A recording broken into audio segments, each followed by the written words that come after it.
Good morning class.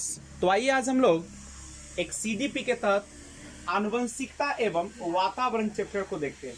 ध्यान दीजिएगा, आनुवंशिकता और वातावरण, जिसको इंग्लिश में हेरिडिटरी एंड एनवायरनमेंट कहते हैं, यह बहुत ही इंपॉर्टेंट होता है। देखिएगा, अब यहाँ से एक सवाल उठता है कि आनुवंशिकता है क्या। लेकिन इसके पहले जानिए, मान लीजिए कि कोई भी एक पौधा है, तो यह जो पौधा आप देख रहे हैं, यह और नीचे उसका जो है क्या होता है, उसमें खनिज होते हैं, नहीं, उसकी मिट्टी होती है और उसमें जल होते हैं, पोषक तत्व होते हैं, यही सब न रहते हैं। तो आप ही बताइए, जब किसी पौधे का जड़ जितना ज्यादा बेहतरीन होगा, मिट्टी जितना ज्यादा अच्छा होगा, पौधा उतना ही अच्छा होगा। लेकिन इन सब में अगर देखा जाए तो सबसे जो महत्वपूर्ण होता है वह पौधे का बीज होता है। नहीं, अगर बीज ही खराब हो और वातावरण कितना भी अच्छा दे दिया जाए, क्या पौधे का विकास हो पाएगा? आप झर्री बीज लगा दीजिएगा धान का, तो कभी भी अच्छे उसमें आएंगे क्या दाने? तो इसका मतलब है कि सबसे पहले आनुवंशिकता जो होती है इस पौधे के बीज की तरह होती है। यह आनुवंशिकता, यानी जितना ज्यादा अच्छा आपको आनुवंशिकता मिलेगा उतना ही ज्यादा वो क्या करेगा, फलेगा फूलेगा। लेकिन अगर मान लीजिए बीज ही बहुत अच्छा है और आपको वातावरण खराब है, मान लीजिए नुनिया मिट्टी है, नमकीन मिट्टी है, सॉल्टी मिट्टी है, और उसमें बहुत अच्छे किस्म का बहुत ज्यादा जो है अन्न उपजाने वाला अगर बीज डाल दे, तो क्या उसमें भी हो पाएगा? नहीं।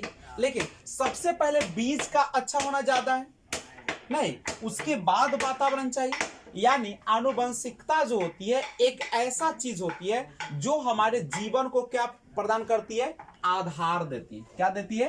तो ध्यान रखिएगा, यानी आनुवंशिकता जो होती है जीवन को क्या प्रदान करती है, आधार देती है। जब आनुवंशिकता ही खराब होगा तो वह वातावरण ज्यादा कुछ कर पाएगा क्या? नहीं।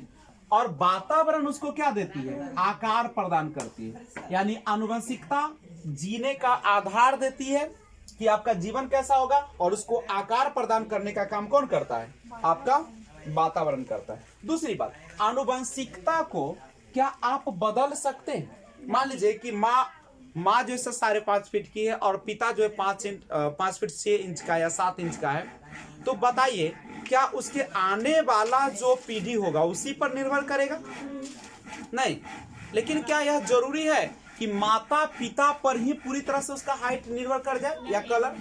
हो सकता है उसके दादा पर और पिछले कई पीढ़ियों का गुण समाहित करके रखता है। लेकिन अगर माता पिता अगर अच्छे क्वालिटी वाले हैं तो जरूर है कि उसका जो आने वाला पीढ़ी होगा वह भी अच्छे होगा। नहीं, एक खराब दाने से कभी हम अच्छे दाने की कल्पना कर सकते हैं क्या? नहीं। इसका मतलब है कि यह जो आपके आनुवंशिकता को हम बदल सकते हैं क्या? क्या हम अपने माता पिता के जो गुण है उसको हम बदल सकते हैं? यानी जो हमारा गुण है, आनुवंशिकता जो होता है से क्या होता है, स्थिर होता है। कैसा होता है? स्थिर होता है। और वातावरण जो होता है वह कैसा होता है, गतिशील होता है। होता है कि नहीं होता है? ध्यान रखिएगा, क्या वातावरण को बदला जा सकता है कि नहीं? आप अभी बसंतपुर में है, नहीं, आप कभी गाजीपुर में चले जाएंगे, कभी पटना चले जाएंगे, तो क्या वातावरण चेंज होगा कि नहीं होगा? इसका मतलब है दो चीज याद रखिएगा, आनुवंशिकता आधार प्रदान करती है जबकि वातावरण उसको आकार देती है। जैसे कुम्हार चाक के मदद से क्या करता है, मिट्टी को आकार देता है। तो जो मिट्टी है उसका क्या, जैसा मिट्टी होगा उसी तरीके का बर्तन होगा। तो मिट्टी उसका आनुवंशिकता है, और उसको जो ऊपर से हाथ से बनाया जाता है उसका क्या है, वातावरण। जैसा वातावरण मिलेगा।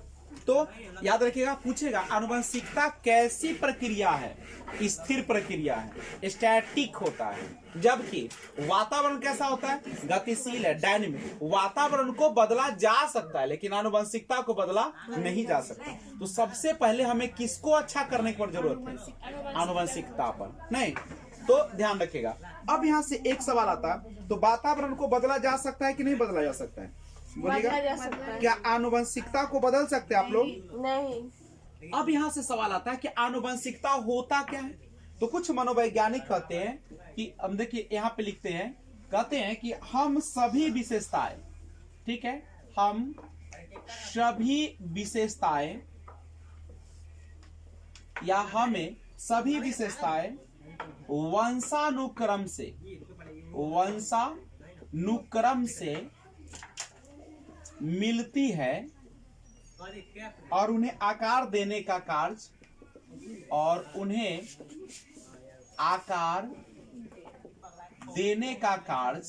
कौन करता है?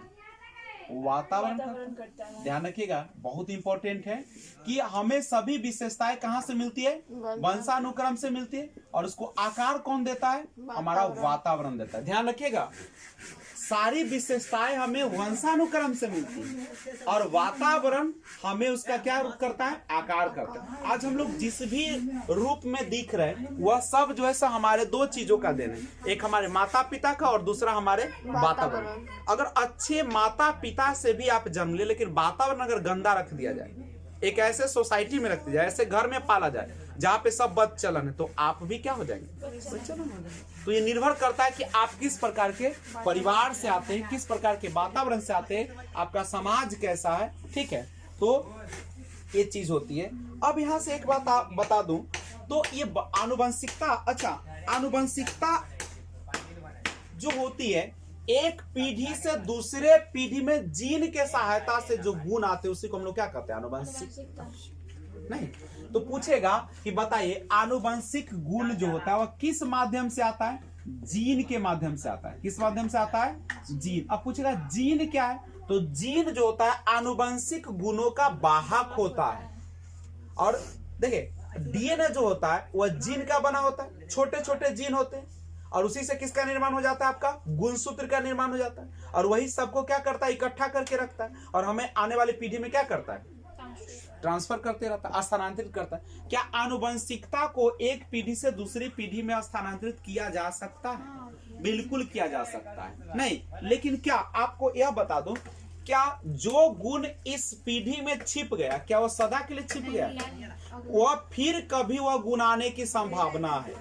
मान लीजिए कि माता और पिता अगर बहुत ही दृढ़ किस्म के, क्रूर किस्म के हैं, तो क्या उसके बच्चे में अगर बाई चांस गुण नहीं आया तो अगले पीढ़ी में आने की संभावना है नहीं। तो ये सारा प्रभाव पड़ता है।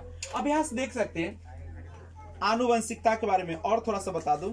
एक बच्चे को माता पिता से विरासत में सभी गुण जो मिलते हैं, एक बच्चे को माता पिता से विरासत में, विरासत समझते हैं ना, उसको कोई मेहनत नहीं करना है, माता पिता में चूंकि वह गुण था इसीलिए वो क्या हो गया? उसमें ट्रांसफर हो गया। इसीलिए बोल सकते हैं कि एक बच्चे को माता पिता से विरासत में जो कुछ भी मिलता है वो सबका सब क्या कहलाता है? आनुवंशिकता कहलाता है। कोई दिक्कत है तो बताइएगा। आनुवंशिकता को एक जनरेशन से दूसरे जनरेशन में, एक पीढ़ी से दूसरे पीढ़ी में क्या किया जा सकता है? यही कंसेप्ट आपको सीटेट या क्वेश्चन बनाना नहीं सिखाता है। सीटेट इसीलिए अच्छे मार्क्स, देखो क्वेश्चन बैंक बना के आप जरूर पास हो सकते हैं, लेकिन अच्छा मार्क्स प्राप्त करने के लिए आपको क्या करना पड़ेगा? एक एक बिंदु को कंसेप्ट समझना पड़ेगा। समझ रहे हैं? सीटेट हम लोग को रटंत नहीं बनाता, कैसा बनाता है? एक कंसेप्चुअल बनाता है। अच्छा, आनुवंशिकता मानव के विकास को आधार प्रदान करता है कि नहीं करता है? और आनुवंशिकता में माता पिता और अन्य पूर्वजों से प्राप्त सभी संरचनाएं, विशेषताएं, क्षमताएं सब क्या होती है? शामिल होती है। कहां से आती है? सब आपके आनुवंशिकता से आती है। करेक्ट है। अब थोड़ा सा यहाँ पे देखिए, आनुवंशिकता जो होती है गुणों के एक पीढ़ी से दूसरी पीढ़ी में संचरित होना, संचरित माने चले जाना की प्रक्रिया जो होती है उसी को हम लोग क्या कहते हैं? आनुवंशिकता। आनुवंशिकता का एक लाइन में समझा जाए तो कह सकते हैं कि एक पीढ़ी से दूसरी पीढ़ी में गुणों का स्थानांतरण, ट्रांसफर जो होता है वही क्या कहलाता है? आनुवंशिकता कहलाता है। आनुवंशिकता का जनक किसे कहा जाता है? ग्रेगर जॉर्ज मेंडल, जो कि ऑस्ट्रिया के रहने वाले थे। सबसे पहले इन्होंने प्रयोग किया था मटर के पौधे पर, और मटर के पौधे से उन्होंने देखा कि जो बीज अच्छे किस्म के थे उसके आगे वाला पीढ़ी भी कैसा आया? अच्छे किस्म के आया। नहीं, आनुवंशिकता का प्रभाव भी पड़ता है भाई। सबसे पहला प्रभाव पड़ता है आपके शारीरिक लक्षण पर, जैसे बालक का रंग रूप ये कहां से आता है? आपके माता पिता से आता है। अगर माता और पिता में जिसका कलर ज्यादा बेहतर होगा उसकी का रंग बच्चे में आता है। नहीं, आकार, आपका जो बनावट है, आपकी जो शारीरिक बनावट है, आपका लंबाई, आपका वजन, आपका शारीरिक स्ट्रक्चर, ये सब किसका देन है? आपके माता पिता, आनुवंशिकता का देन है। आपका जो शारीरिक गठन है, हम लोग ना कहता है कि इसका शरीर जो है ढलेल है। ढलेल माने क्या? बनावटे नहीं है। तो ये कहां से मिला है? आनुवंशिकता से मिला। आपकी जो हाइट है वो भी वही से मिला है। अब जुड़वा भाई बहनों में समान गुण, आपके जुड़वा भाई जो उसमें बहुत सारा गुण समान होते हैं, यह भी उसी से। किसी व्यक्ति में किसी विशिष्ट लक्षण दिखाई देने के लिए प्रखर जीन ही जिम्मेदार होते हैं। यानी कोई भी व्यक्ति है जिसमें आप अगर एक विशिष्ट लक्षण देख रहे हैं तो वो सारा का सारा कहां से दिखाई दे रहा है? वो जीन के माध्यम से दिख रहा है। समझे? समझ में आ रहा है? कदम बना लीजिएगा, ऐसे बीच में टिफिन होवे करेगा। हटा दे।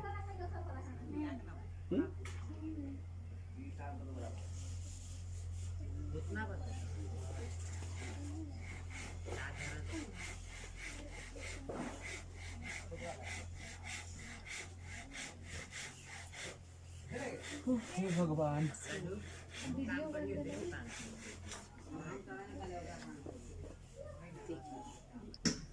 ध्यान दीजिएगा। बुद्धि पर प्रभाव, देखिए बुद्धि पर प्रभाव के बारे में गोडार्ड जो है वो कहते हैं कि मंद बुद्धि माता की संतान कैसे होंगे? मंद बुद्धि। आनुवंशिकता का प्रभाव पड़ता है किस पर? बुद्धि पर भी।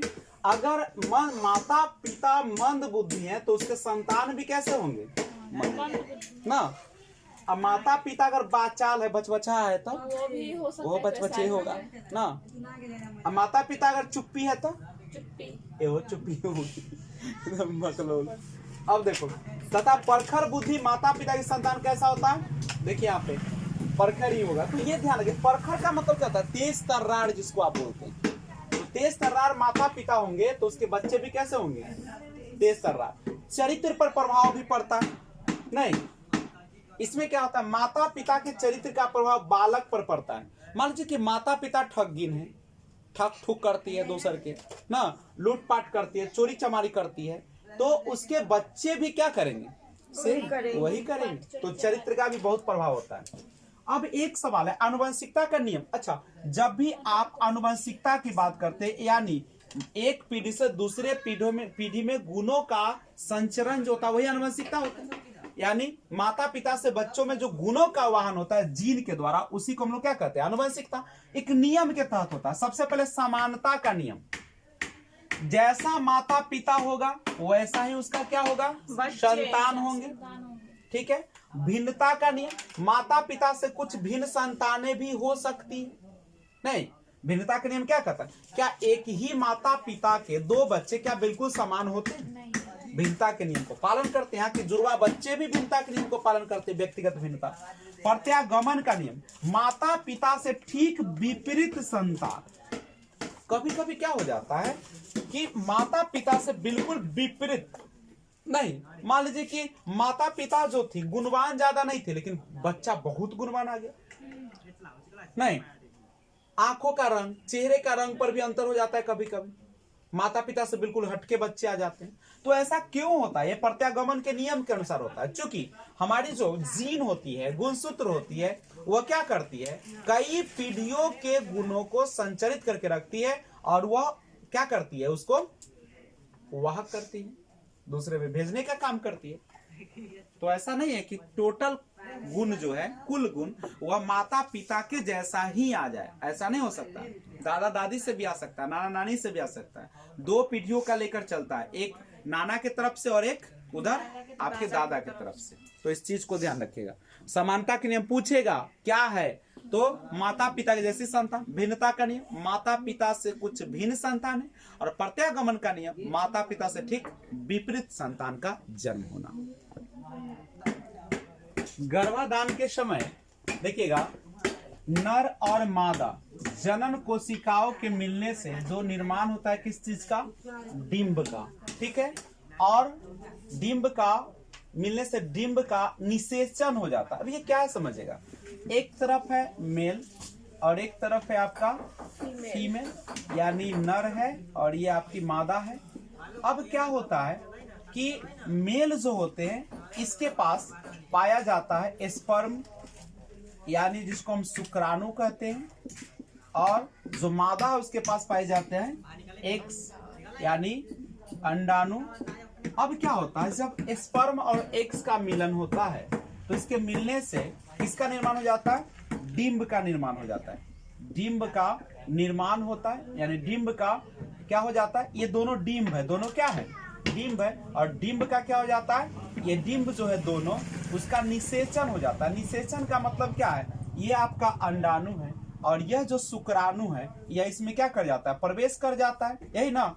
तो जिससे निषेचित हो जाता है, फर्टिलाइज हो जाता है, करेक्ट है। और इसी से ये जो निषेचित हो जाता है तो जो बनता है यहाँ पे उसी को हम कहते हैं जाइगोट। क्या कहते हैं, जाइगोट या युग्मनज। फिर से सुनिएगा, शुक्राणु और अंडाणु के मिलने से डिंब का क्या हो जाता है, निषेचन हो जाता है और जिससे किसका निर्माण हो जाता है, युग्मनज का निर्माण हो जाता है, करेक्ट है। और यह जो आपका युग्मनज बना, यही ना बना, ये जो आपका युग्मनज बना, इसमें टोटल 23 जोड़ा जो होता है गुणसूत्र होता है। कितने जोड़ा होते हैं, 23 जोड़ा गुणसूत्र होते हैं, जिसको क्रोमोसोम्स आप कहते हैं इंग्लिश में। ये क्या होता है, इसमें से 23 जो है माता से आ जाते हैं और 23 किससे आ जाते हैं, पिता से। टोटल कितना हो गया, 46। युग्मनज में टोटल गुणसूत्र कितना हो जाता है, 46 हो जाते हैं। कितने हो जाते हैं, 46। जोड़ा में कहेगा तो 23 जोड़ा, और अगर संख्या में पूछे तो कितना हो जाएगा, टोटल 46। तो ध्यान रखिए क्वेश्चन कैसे पूछा जा रहा है। तो अगर पूछेगा कि बताइए एक युग्मनज जो होते हैं, एक युग्मनज उसमें कितने गुणसूत्र होते हैं, तो एक युग्मनज में 23 जोड़ा यानी 46 जो होते हैं गुणसूत्र होते हैं, करेक्ट है। ये आपका गुणसूत्र होता है। अब यहां से सवाल आता है कि कब लड़के का जन्म होता है और कब लड़की का जन्म होता है, यही ना।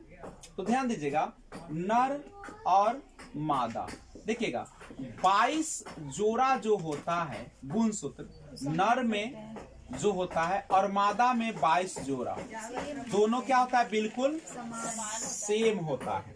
दोनों में बिल्कुल क्या होता है, समान होता है, ठीक है।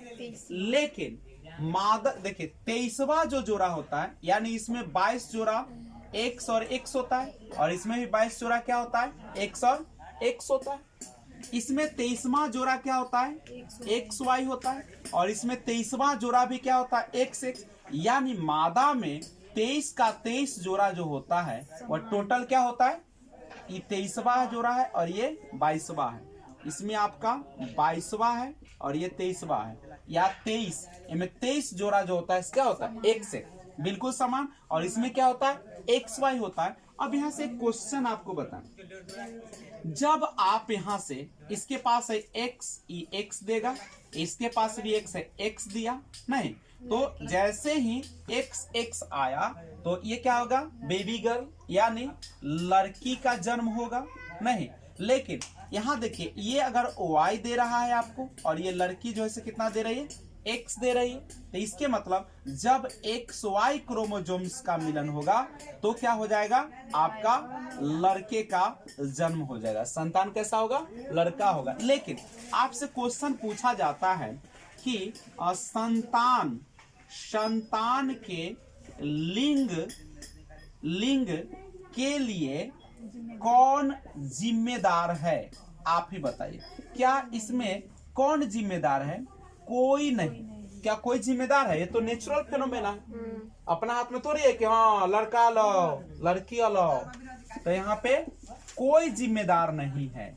लेकिन अगर आपको पूछे कि संतान के लिंग निर्धारण करता कौन है, कौन है निर्धारण करता, देख लीजिए, लड़की के पास तो एक सेक्स है तो एक सेक्स ही आएगा, ये कभी वाई दे सकती है नहीं। तो वाई देने की क्षमता किसके पास है, नर के पास है। तो ये आपका क्या हो जाएगा, संतान के लिंग निर्धारण करता कौन होता है, पुरुष होते हैं, यानी नर जिसको बोलते हैं मेल बोलते हैं, यही ना। यानी अगर अब ये कैसे होता है, तो भाई नेचुरल फिनोमेना है, कोई नहीं जानता है कि क्या किसके साथ कौन सा संतान आने वाला है, करेक्ट है। तो ये एक नेचुरल फिनोमेना है, इसलिए कोई जिम्मेदार नहीं है। ऐसा नहीं है कि किसी को ज्यादा लड़की जन्म ले रहा है तो उस औरत को पीटा जाए, गाली दिया जाए। पीटना ही है तो पुरुष को पीटो, कहे तुम्हारे पास वाई दिया नहीं क्यों ना, थूर थाड़ दो उसको, मन ठंडा जाएगा ना। तो ये सारा चीज होता है, ठीक है। अब एक देखिए, अब इसमें भी कुछ चीजें होती है जो आपको बता दूं।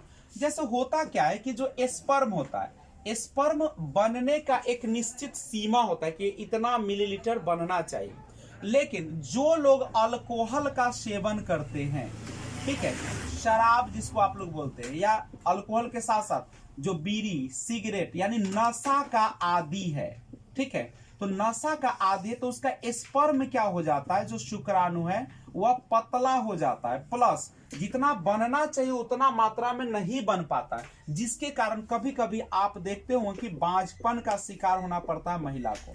नहीं, यही होता है, ये देखा जाता है। प्लस दूसरी बात ये होता है कि ऐसे जो पुरुष होते हैं, चाहे सब चीज छोड़िए, बायोलॉजी में पढ़ लीजिएगा, नोट कर लीजिए, देखिएगा जो नर होते हैं उसमें कितने जोड़ा क्रोमोसोम्स होते हैं? 23 जोड़ा होता है आपका। अब यहाँ पे समझिएगा 23 जोड़ा में से जो 22 जोड़ा होता है, ठीक है, 22 जोड़ा होता है, और इधर मादा को भी देख लीजिए, इसमें भी कितना जोड़ा होता है क्रोमोसोम्स? 23। और ध्यान दीजिएगा इसमें भी 22 जोड़ा और एक बच गया एक जोड़ा, इसमें भी बच गया क्या जोड़ा? एक जोड़ा। तो देखिएगा 22 जोड़ा जो होता है XX क्रोमोसोम्स होता है, इसमें भी 22 जोड़ा कितना होता है? XX क्रोमोसोम्स होता है। तो ये जो होता है 22 जोड़ा दोनों में तो बिल्कुल समान है, इसी को कहा जाता है ऑटोजोम्स। क्या कहा जाता है? ऑटोजोम। ऑटोजोम कहा जाता है। ऑटोजोम किसे कहा जाता है? तो जिसमें बिल्कुल क्या होता है? एक समान ही क्रोमोसोम्स होते हैं, लेकिन जो 23वां जोड़ा है जो इसमें XY होगा और इसमें क्या होगा? XX होगा, यही ना होगा। तो जो 23वां जोड़ा है यही ना आपका क्या करता है? लिंग का निर्धारण करेगा, यही ना निर्धारण करेगा हो क्या? क्योंकि XX तो सब में है तो कोई अंतर नहीं पड़ रहा, इसलिए 23वां जोड़ा जो होता है उसी को हम कहते हैं सेक्स क्रोमोसोम्स। सेक्स क्रोमोसोम्स यानी लिंग निर्धारण करने वाला गुणसूत्र जो होता है से कौन होता है? 23वां जोड़ा होता है, ठीक है। तो बस याद रखिएगा। अब यहाँ पे बात आइए कि आपका बॉडी का जो स्ट्रक्चर होता है, ठीक है, आपका जो बॉडी का स्ट्रक्चर होता है, शारीरिक जो बनावट होता है वह किस पर निर्भर करता है? बॉडी स्ट्रक्चर जो होता है यह देने का काम कौन करता है? 22वां जोड़ा, 22 जोड़ा करता है। कौन करता है? 22 जोड़ा। और जो 23वां जोड़ा है वो क्या करता है? लिंग निर्धारण। लड़का होगा कि लड़की होगा ये कौन बताएगा? 23वां जोड़ा। और ये 22 जोड़ा सेम होगा सबका। ये आपको शारीरिक बनावट, शरीर के नहीं आकार कैसा होगा वो कौन बताएगा? वो कौन सा? 23वां जोड़ा। अब यहाँ से आप लोगों ने देखा था कि मान लीजिए कि लड़के का जन्म कब होगा? जब X और Y क्रोमोसोम्स होंगे। लड़की का जन्म कब होगा?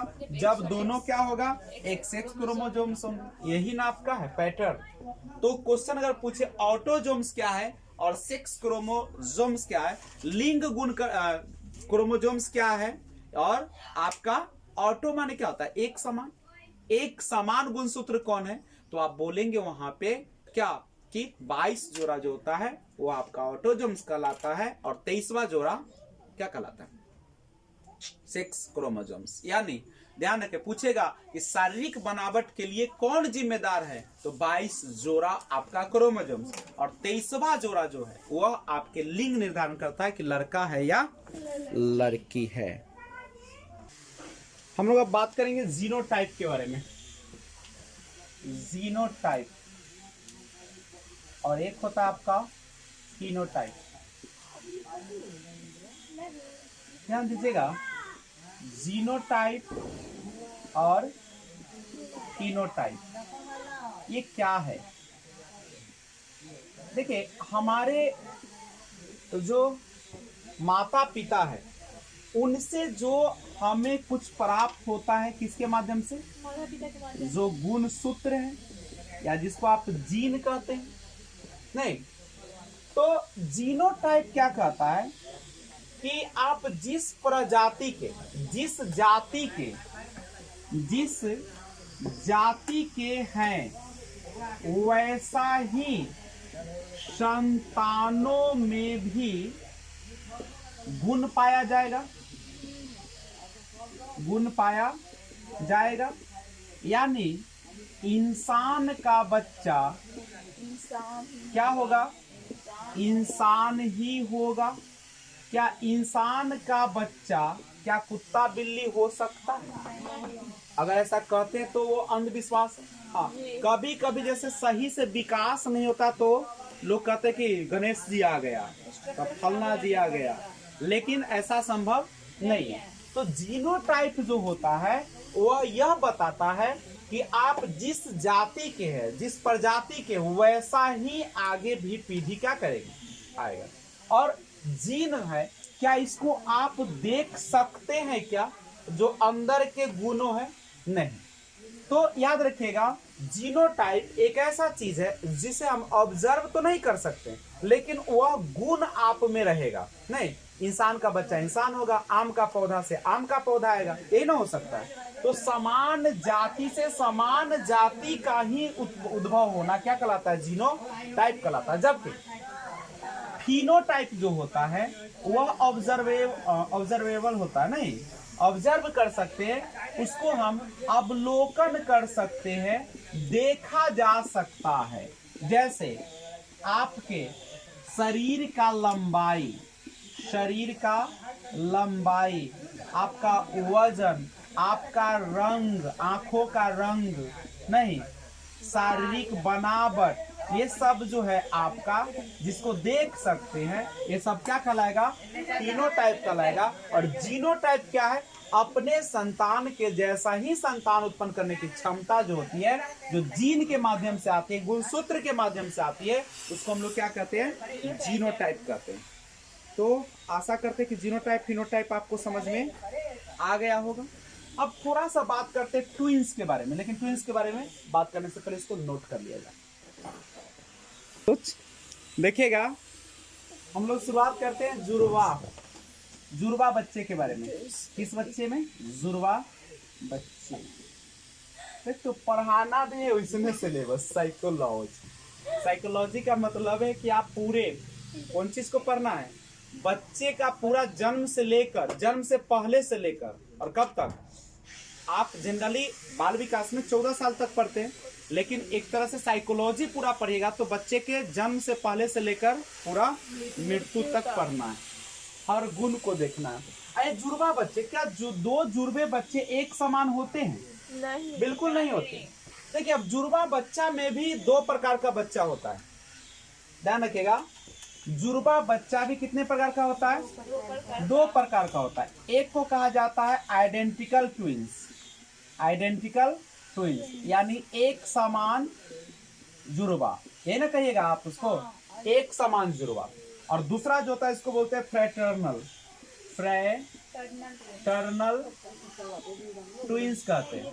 फ्रेटर्नल ट्विंस का मतलब होता है युग, क्या बोलेगा इसको, युग्म या जोड़ा जुड़वा ना। इसको फ्रेटर्नल का मतलब होता है अलग अलग होता है, हिंदी इसका क्या होता है करेक्ट, तो देखिए वैसे ही समझिए, फ्रेटर्नल से ही। ध्यान दीजिएगा, आइडेंटिकल ट्विंस जो होते हैं वह, यह जो बच्चा आता है इसमें एक एग रहता है, यानी एक अंडाणु रहता है, और एक क्या रहता है, शुक्राणु रहता है। एक अंडाणु और एक, मान लीजिए कि एक अंडाणु है और एक क्या होता है, शुक्राणु। शुक्राणु का आकार कैसा होता है, इसी तरीके से आगे रहता है, ऐसे नहीं, गति करने के लिए काफी चिकना होता है ये, नहीं करोड़ों के संख्या में एक बार स्पर्म निकलते हैं। और अंडाणु पूरे शरीर में एक महीने में कितने निर्माण होते हैं, मात्र एक ही अंडाणु निकलते हैं। ध्यान दीजिएगा इसको, पुरुष के हमेशा शुक्राणु का निर्माण होते रहता है, इसका कोई और अंत नहीं। लेकिन महिला के हर महीने उसके गर्भ में, ओवम में एक ही अंडाणु एक महीने में आता है, यानी साल में अगर देखें तो कितना आ जाएंगे, 12 अंडाणु, 12 ही अंडाणु आएंगे। और अगर देखा जाता है तो एवरेज संतान उत्पन्न करने की जो एवरेज उम्र होती है महिलाओं की, वो कितने साल तक होती है? 45 से 50 साल। हम 50 मान लेते हैं, 40-45 रहता है, 40 से 45 वर्ष होता है एवरेज। हम 50 अगर मान ले, एक साल में 12 अंडाणु है, तो आप 50 साल में टोटल कितने अंडाणु आ सकते हैं? 600। यानी यह जो आपका 600 अंडाणु है, तो आप ही गौर कीजिएगा इसको कि एक वर्ष में यानी 9 महीना 10 दिन में एक बच्चा तैयार होता है नहीं, उस दौरान तो किसी भी प्रकार के अंडाणु का सृजन नहीं होता है। लेकिन एक और चीज समझिए, यहां से याद रखिए, संतानों उत्पत्ति की क्षमता महिलाओं में पाई जाती है 40 से 45 वर्ष तक की, पुरुषों में भी 50 के आस तक ही पाया जाता है, लेकिन ये एवरेज है। अब तो बुढ़ारी हो जाता है तो ये बच्चा जन्म दे देता है ना, तो ये अलग चीज है। अब एक यहाँ समझिएगा, यह जो अंडाणु होता है, क्या यह हर महीने नया नया तैयार होता है? बिल्कुल नहीं। जब लड़की का जन्म होता है, उसी समय उसके शरीर में क्या रहते हैं? अंडाणु। टोटल कितना? 600 है तो 600 अंडाणु तैयार रहते हैं। और वही जब उसकी उम्र होती है, चूंकि भारत है तो यहाँ जल्दी हो जाता है शुरू नहीं, तो यहाँ पे अगर मान लो 12 साल से मान लिया जाए, वैसे तो अब 10 से 11 साल में तैयार हो जाता है, लेकिन 12 साल से मान लिया जाए तो 12 वर्ष के बाद हर महीने एक अंडाणु का निर्माण होता है। और अगर इस अवस्था में अगर नर मादा का मिलन हो जाए तो क्या हो जाता है? एक आपके कौन चीज का? बच्चे का निर्माण हो जाता है। लेकिन अगर यह, और इसका साइकिल कितने दिन का चलता है? 28 डेज का चलता है, यही ना, जिसको 2 टुकड़ों में अगर बांट दिया जाए तो 14-14 का होता है। अब इसमें थोड़ा सा जानिएगा, ये 28 दिनों तक, मान लीजिए कि ये फर्स्ट डे यहां से शुरू किया है ना, इसी तरीके से जाएगा 28 तक। क्या मान लीजिए कि 28वां दिन आया, अगर शुरुआत का जो क्षण होता है, नहीं, शुरुआत का जो क्षण होता है, मान लीजिए एक यहाँ पे फॉर्मेशन हुआ था यहाँ पे, ठीक है, 28वां यहाँ से शुरुआत करते हैं। अगर यहाँ मतलब एक खत्म हो गया तो यहाँ से बनना शुरू किया, तो यहाँ से अगर 14 दिन, आधा दिन अगर देख लिया जाए, तो क्या इस दौरान में अगर वह नर मादा का मिलन होगा इस दौरान में, तो क्या होगा? बच्चे उत्पन्न होंगे कि नहीं होंगे? शुरुआत वाले में 14 दिन में होंगे कि नहीं होंगे? इस दौरान में हो जाएंगे। और इसके बाद जो होता है, चूंकि यहाँ से ओवरी का मुंह खुल जाता है, और जब यहाँ से ओवरी का मुंह खुलता है यानी 14, जनरली लोग सुरक्षित मानते हैं 20 दिन, 20 से 27 दिन तक ये सुरक्षित होता है।